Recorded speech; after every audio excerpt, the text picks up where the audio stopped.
This is a Film Stories original podcast. Mother's Day is almost here, and you can get her the most beautiful time-tested gift around. A watch she can wear every day from Movement. Whether mom's into classic dress watches, rare and refined ceramics, or tried and true bestsellers, Movement has something she'll love. And right now you can save big on the best Mother's Day gift ever with up to 50% off site-wide during Movement's Mother's Day sale at MVMT.com. Again, that's up to 50% off at MVMT.com.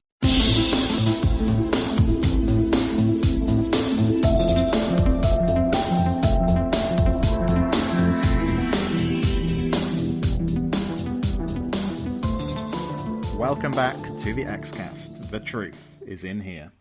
I am your host today, Carl Sweeney, and this is the third day of our coverage of Season 11, Episode 6, Kitten. And today we are going to talk about a first-time writer, Gabe on the X-Files, and a first-time director of an X-Files episode, Carol Banker. And joining me to discuss these two people is Sarah Blair. Hi, Sarah. Hi, Carl. Yeah, interesting that this is an episode, written and directed by two people who, they've worked on the X-Files for a long time, but they hadn't respectively penned an episode or helmed an episode before. So, whereas the other episodes have been written and directed by like old hands, this is a bit of a departure. Well, I should say that Plus One was directed by a new director, but on the whole, let's start with Gabe Rotter then. So, a long-time 1013 staff member. He's a producer on the series at the moment, and he wrote this episode. And what I thought was particularly good about it, and I think you mentioned this a bit in the last podcast, is that it was kind of a piece in terms of like its themes with some of the other episodes we've seen, wasn't it? So there was lots of stuff about like altered perception with like the seeing this kind of monstrous figure in Vietnam and later on in the small town. And also you had this like double role, didn't you, for Haley Joel Osment, and we've seen doubles so far in the season, haven't we, when we've had, like, for example, Judy and Chucky and Plus One. So he did a good job, I think, making this of a piece with the rest of the season, I thought. I feel the same way, and it makes me wonder if they might have just had one huge staff meeting at the beginning of this. And it makes me wonder how much they're sharing their scripts beforehand, because they've had more than a year or so to work on this, and I think it speaks to the original show run of how they were just hacking out these episodes one after another, and everybody was working on their own episode and writing down to the wire on stuff, and they weren't able to collaborate as much, I feel. So I really am enjoying the cohesive feel of the season, and I wonder how much they all got together and how much they passed the scripts around and how much everyone was involved on all of the episodes. So yeah, and I think it's cool that, Gabe Rotter had worked on the show in various forms and various roles before. I think that definitely made a difference and gave him kind of a wider perspective on how things run and the world that he's working in and writing in. And he knows how to write these characters. So yeah, I really like that he had a good handle on the X-Files world, and especially the character of Skinner. So yeah. Yeah, no, I think you make some good points there, because I feel these episodes are so much more joined up that it's almost inconceivable to me that they haven't had a lot more kind of meetings or whatever, or coordination between the writers. But when they come out and do interviews, like when James Wong, for example, was doing interviews for Ghoulie, that didn't seem to be what he was saying. He sort of said that, I didn't know what Skinner had been told by the Smoking Man when I wrote my episode, and it just doesn't seem right to me, though, because the episodes themselves do feel much more cohesive. So I just hope someday we get more info in exactly how the season was planned out. I'd love to know the truth, or as much as we can get towards the truth. The truth is out there, Carl. Maybe we'll find it, maybe we won't. Maybe. In terms of Rotter, though, I mean, yeah, so he's been given a few interviews. So he's given some interviews to TV Line and sci-fi.com. So I just pulled a few quotes out because I thought it might kind of shed some insight into what he was thinking about and so on.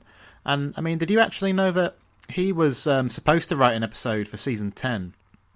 I think what had happened was they thought they might be able to expand the 6 episodes into 7. And they actually wrote the script and everything. He wrote one with another guy, Brad Fulmer. And then for whatever reason, I'm not entirely clear on what happened, but it fell through, and obviously it turned out just to be a 6-episode season. So I think, like, when season 11 was announced, a lot of us assumed that, oh, well, they'll just use the same script for, you know, they'll reuse that script for season 11. But no, apparently that was kind of discarded because it didn't fit in with the stories they wanted to tell this year. So what he says in terms of the idea for this one is that he was sitting on the set with Mitch Pileggi last season at some point, and they were chatting, and he just kind of came up with the idea to do this Skinner-centric episode. So, I don't know, really. I mean, that lost episode is going to be one of those interesting like bits of trivia, but sadly it'll never see the light of day, I suppose. Yeah, that's sad to hear that there's a whole episode out there floating around. I think it's really cool that he had, access, and it seems from what I've heard and seen in different places that Mitch Pileggi and Gabe Rotter are pretty good buddies. So I feel that really helped a lot with the writing of this episode, and I think that he was the perfect person to do it. If they, if he knows the character so well, I think he nailed the character pretty well. So I can't imagine Darren Morgan writing a Skinner episode. As much as I love Darren Morgan, maybe Vince Gilligan could have done a pretty good job. Yeah. But I think it turned out pretty well for what it is. Yeah, well, what he said is that I just thought it would be cool to take a deep dive into who this guy is and what makes him tick. And I don't know, just from what some of the discussions we've had with other people and so on, there is disagreement, isn't there, about does this teach us anything new about Skinner? But like I say, I sort of come down on the side that he's a simple guy, but he's quite a straightforward guy, and his life has kind of been defined by kind of a small number of kind of totemic events in a certain way. So I think he achieved fairly well what he set out to do in that respect. Yeah, and I was sitting here thinking, you and me both, brother. I want to know more about Skinner too. Let's get together and write a series. No, Gabe Rotter, if you're listening, please call me. So, just kidding, not really. Yeah, I mean, it's kind of sad because I know Chris Carter Mitch Pileggi had mentioned to Chris Carter at one point, why do the Lone Gunmen get a spinoff series? Why not Skinner? And then Chris Carter's like, well, what would it be about? And he's like, I don't know. But he's also admittedly not a writer. So for writers, I think Skinner is a really juicy character to really delve into and find out, what makes him tick, because like you said, he's got these very few moments that are defining for his life, but everything in between and how he responds to all that is what really fascinates me about his character. And you don't get to actually see that on the screen, and I want to see it. I want to know about it. I want to know more about Skinner, dang it. So, yeah. I agree that I think a Skinner spin-off would have been a better idea than the Lone Gunman spin-off, honestly. Mm-hmm. And even to this day, I think there's some mileage, at least in the Skinner series. Even if it was just like a mini-series or something, I think it could work pretty well, to be honest. Yeah, absolutely. And Rotter talked a bit more then about the ending of the episode. He sort of said, I always imagined ending the episode with Skinner telling them, look, I realise it's probably true that the reason my career hasn't advanced is because of you guys, but I would make that decision 100% of the time, every time. And he says, so I thought that was a really lovely idea, and also a good way to really make sure the episode was about Mulder and Scully as much as about Skinner. And I think that's an important point when we talk about this episode. We'll sort of say, okay, it's not perfect, but it's surprisingly, there's more to it, I think, than you might expect going in that it's a Skinner story, but it's also a Mulder and Scully story up to a point, and it is this interesting little small town conspiracy too. So, to be honest, I think he did a pretty good job, like weaving all these things in. And yeah, okay, maybe we could have had a bit more of this or a bit more of that, but it didn't feel like particularly rushed to me. It felt like the pacing was pretty good. I think the episode did everything that it set out to do. You know, we got more insight into Skinner's character. We learned a little bit more about him. We got to see some of his past. We got to see a little bit of, hopefully, what will happen moving forward.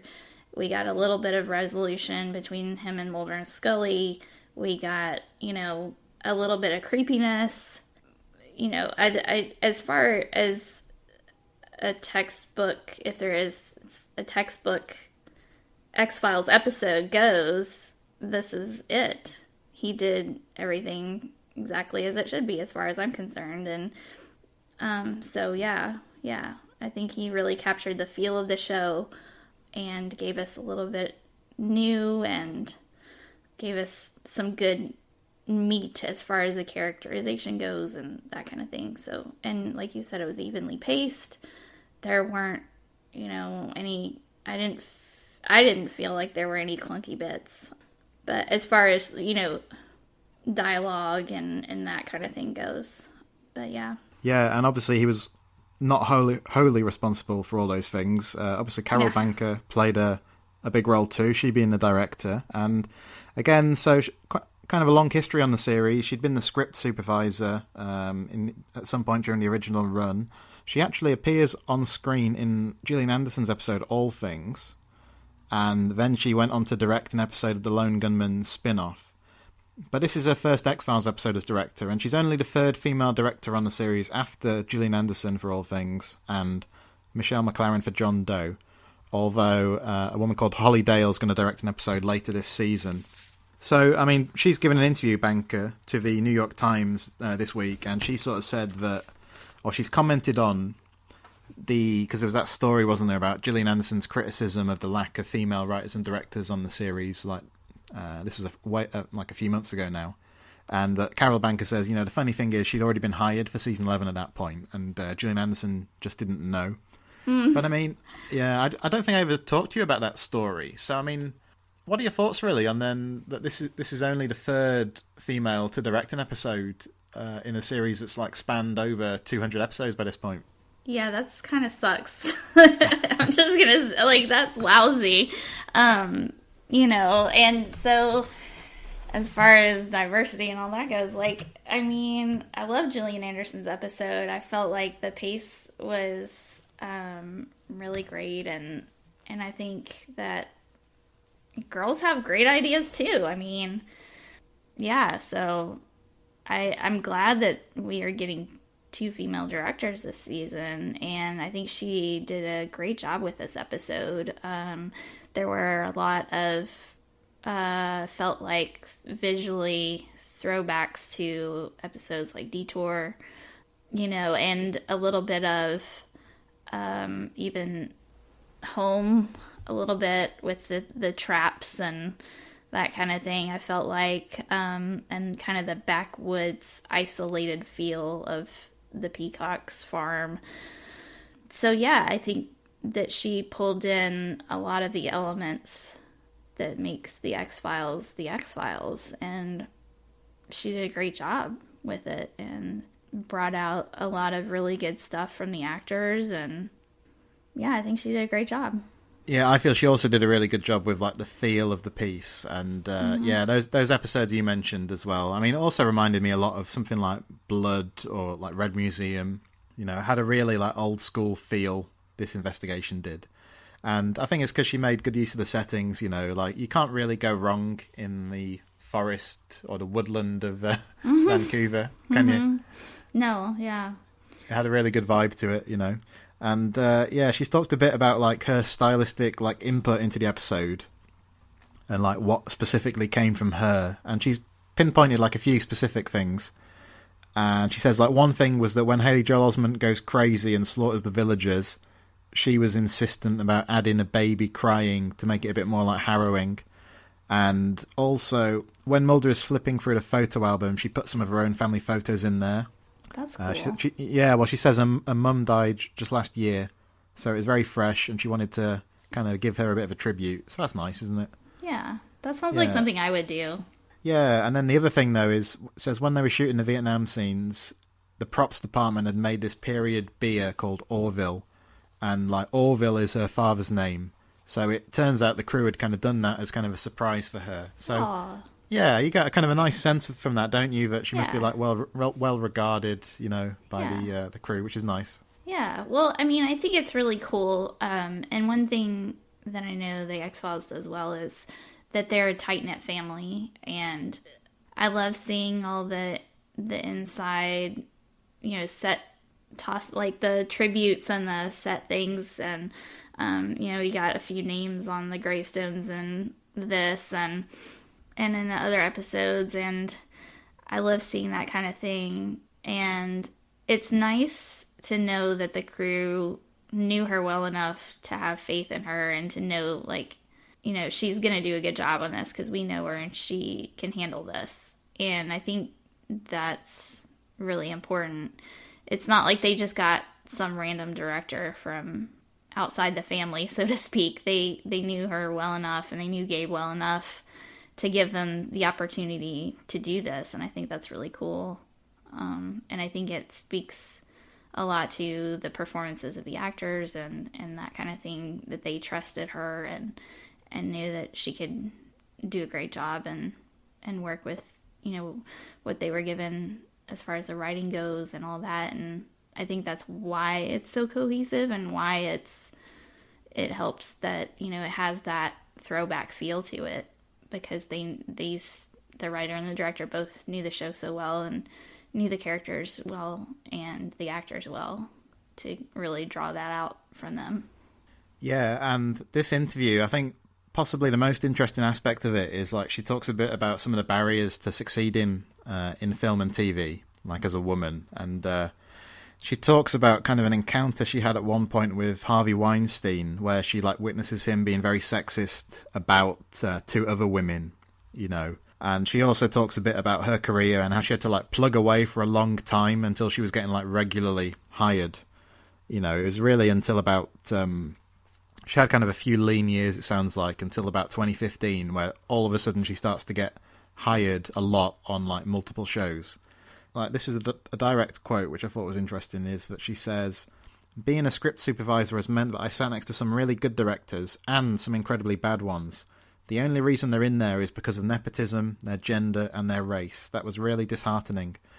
I mean, obviously you could probably say that about any industry, but often it's the entertainment industry that makes the news, isn't it? But yeah, I mean, disheartening's a good word for it, isn't it, to hear that kind of thing? I mean, it's not a surprise, but even though it doesn't surprise you, it doesn't stop it being a kind of a sad thing to hear, isn't it? Yeah, and I mean, the job of a script supervisor is to keep an eye on what's going on the show and cover the director's booty. That's their job. They're there to watch the director's back and make sure everything is set the way it needs to be and everything is reset when they reset the scene. And a script director's job is extremely intricate, and the fact that, she was professional enough to really cover for those directors, and I'm sure a lot of directors appreciated her work and some very much probably didn't.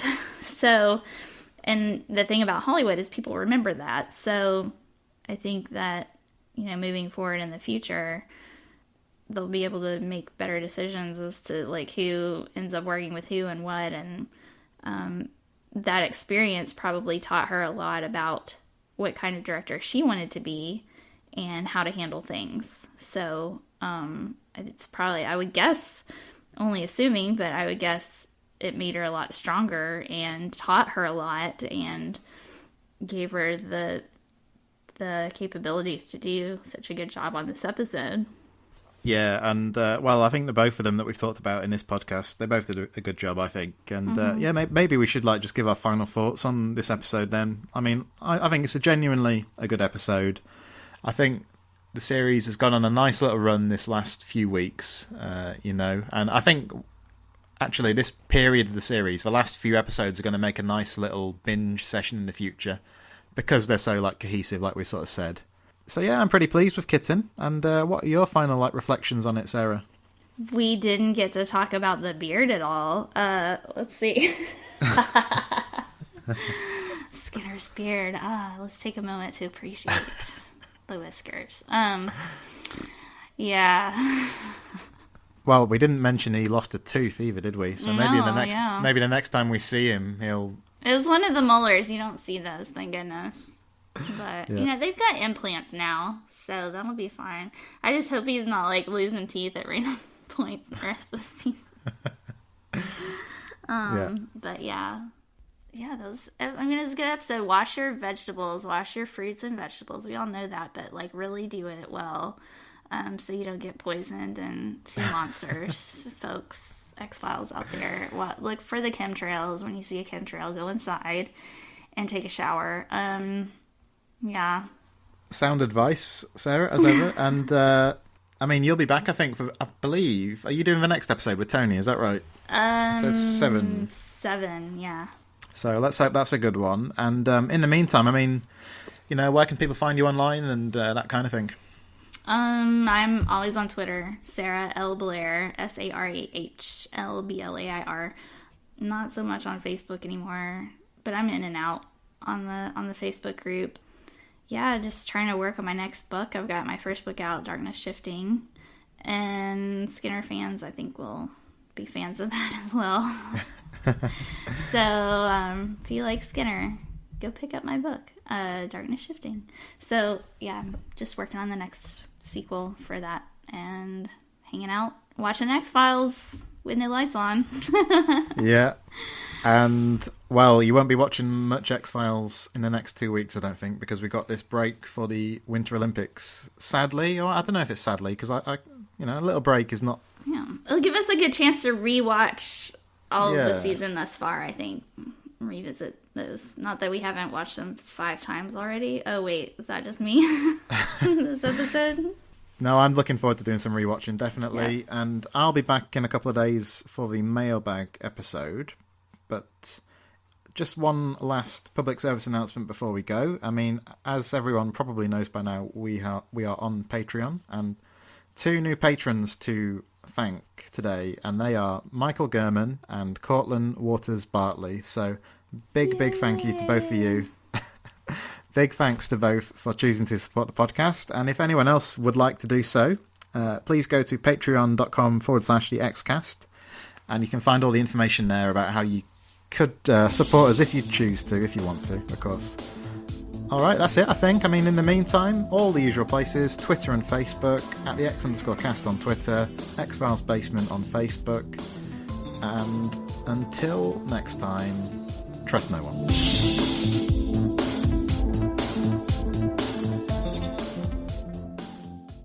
Mother's Day is almost here, and you can get her the most beautiful time-tested gift around. A watch she can wear every day from Movement. Whether mom's into classic dress watches, rare and refined ceramics, or tried and true bestsellers, Movement has something she'll love. And right now you can save big on the best Mother's Day gift ever with up to 50% off site-wide during Movement's Mother's Day sale at MVMT.com. Again, that's up to 50% off at MVMT.com.